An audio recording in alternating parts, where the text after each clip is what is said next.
नमस्कार, मी अनुराधा's किचन मराठीमध्ये तुम्हा सर्वांचं मनापासून खूप खूप स्वागत। आज आपण बनवणार आहोत व्हेज सँडविच। हे सँडविच बनवणं अतिशय सोपं आहे आणि घरामध्ये असणाऱ्या साहित्यामध्येच आपलं हे सँडविच बनवून तयार होते। तुम्ही हे मुलांच्या टिफिन मध्ये देऊ शकता किंवा सकाळच्या नाश्त्यासाठी सुद्धा बनवू शकता किंवा मग हे तुम्ही संध्याकाळच्या स्नॅक्स मध्ये सुद्धा खाऊ शकता। अगदी छोट्या मोठ्या भुकेसाठी तुम्ही हे सँडविच बनवून खाऊ शकता।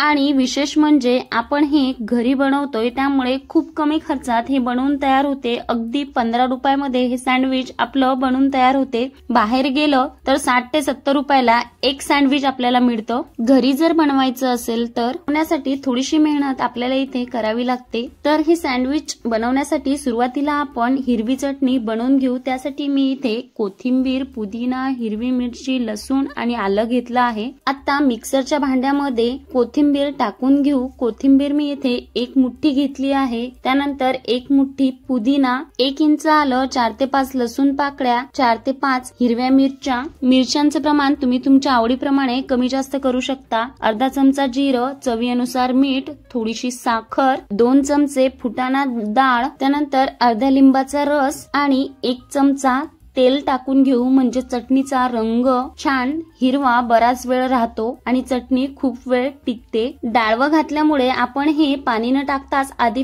थोडं फिरून घेऊ आणि नंतर जसं हवं तसं थोडं थोडं पाणी टाकून ही चटणी या पद्धतीने छान फिरून घेऊ। डाळवं घातल्यामुळे चटणी ठीक बनते। इथे आपली सँडविच साठी लागणारी हिरवी चटणी बनवून तयार आहे। यानंतर सँडविच साठी लागणाऱ्या भाज्या आपण कट करून घेऊ। सर्वात प्रथम मी इथे काकडी घेतली आहे। काकडीचे छान साल काढून घेतले। त्यानंतर एक गाजर घेतला आहे। गाजर सुद्धा मी स्वच्छ धुवून पुसून घेतला आहे आणि याचे छान साल काढून घेणार आहे। यानंतर एक कांदा घेतला आहे। काकडी आणि गाजराचा मागचा आणि पुढचा भाग काढून घेतला आणि काकडी साइडने अशी छान कट करून घेतली। आपल्याला काकडीच्या मधातला जो बियाचा भाग असतो तो यूज करायचा नाही। आता ही काकडी छान एकदम बारीक कट करून घेऊ। तुम्हाला हवं असलं तर तुम्ही ते चॉपर मध्ये चॉप करून घेऊ शकता, पण इथे मी हाताने छान कट करणार आहे। या पद्धतीने आपल्याला ही काकडी कट करून घ्यायची आहे। आता ही साइडला एका प्लेट मध्ये काढून घेऊ। त्यानंतर याच पद्धतीने आपल्याला कॅरेट सुद्धा छान बारीक कट करून घ्यायचं आहे। हे सँडविच बनवताना फक्त सर्वात मेहनतीचं काम जर काय असेल तर ते म्हणजे आपण जे भाज्यांचं चॉपिंग करतो हे एकदम आपल्याला फाईन करायचं आहे। इथे गाजर सुद्धा मी एकदम छान बारीक कट करून घेतला आहे। हे देखील एका प्लेट मध्ये काढून घेतला आहे। त्यानंतर एक कांदा घेतला आहे आणि कांदा देखील एकदम फाईन बारीक आपल्याला कट करून घ्यायचा आहे। हे सँडविच खूप हेल्दी आहे कारण आपण इथे खूप साऱ्या भाज्यांचा वापर करतोय।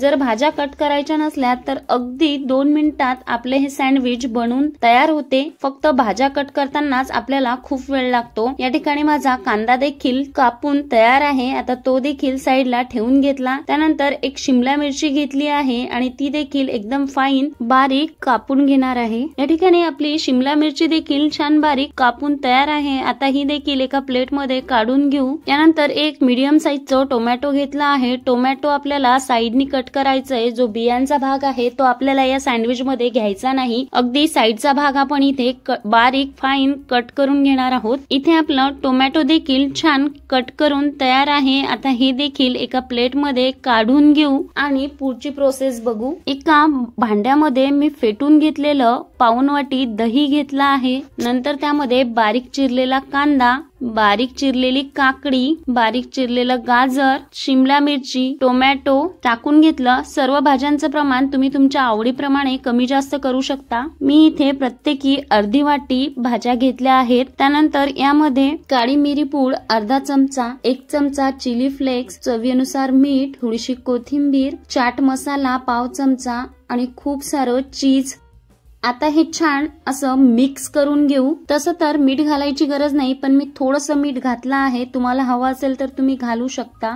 इथे आपल्या दही आणि भाज्या छान मिक्स झाल्या आहेत। आता आपण ब्रेड घेऊ। तुम्हाला हवं असेल तर तुम्ही इथे ब्राऊन ब्रेड घेऊ शकता। मी इथे व्हाईट ब्रेड घेतले आहेत। आता यावर आपण जी हिरवी चटणी बनवून घेतली आहे ती व्यवस्थित छान सर्व बाजूला लावून घेऊ। 2 ब्रेडचे स्लाइस घेतले आहेत। दोन्ही ब्रेडच्या साइजला आपण हिरवी चटणी लावून घेणार आहोत। हिरवी चटणी तुम्ही तुमच्या आवडीप्रमाणे कमी जास्त करून लावू शकता। मुलांसाठी बनवत असाल तर केचप लावलं तरी चालेल।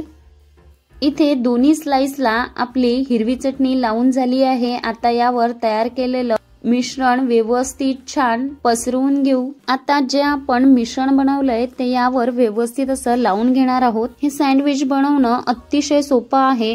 जर घरामध्ये भाज्या वगैरे असतील तर मुलं देखील हे सँडविच बनवू शकतात। हे स्टफिंग सुद्धा तुम्ही तुमच्या आवडीप्रमाणे कमी जास्त करून घेऊ शकता। आता दुसरी स्लाइस यावर असं ठेवून हाताने थोडंसं प्रेस करून घेणार आहोत आणि साइडच्या कळा म्हणजेच एजेस कट करून घेणार आहोत। तुम्ही बघू शकता इथे आपलं खूप छान असं सँडविच बनून तयार झालं आहे। आपण हे मधातून असं कट करून घेऊ। हे पहा किती छान सँडविच बनून तयार झाले आहेत। बघा किती छान दही आणि भाज्यांचं सँडविच बनून तयार झालं आहे। याच पद्धतीने आपण दुसरं सँडविच देखील तयार करून घेऊ। इथे मी ब्रेडच्या स्लाइस घेतल्या आहेत, त्यावर हिरवी चटणी लावून घेतली, तयार केलेलं मिश्रण त्यावर लावून घेतलं आणि दुसरी ब्रेड त्यावर ठेवून थोडंसं हाताने थोडंसं दाबून घेतलं। त्यानंतर साइडच्या कळा काढून घेतल्या। तुम्हाला हवं असलं तर तुम्ही हे हलकं ताव्यावर गरम करू शकता, पण मी या ठिकाणी हे असंच थंड थंड सर्व करणार आहे। तुम्हाला अजिबात वाटणार नाही की हे बिना मेयोनीजचं सँडविच आहे म्हणून। दिसायला तर खूप सुंदर दिसतात आणि खायला त्याहूनही छान लागतात। तुम्हाला जर माझी ही आजची सँडविचची रेसिपी आवडली असेल तर एक लाईक नक्की करा आणि ही सँडविच बनवून बघा आणि कसं झालं हे कमेंट करून मला नक्की कळवा। पुन्हा भेटू अशाच नवीन रेसिपीसह। तोपर्यंत धन्यवाद।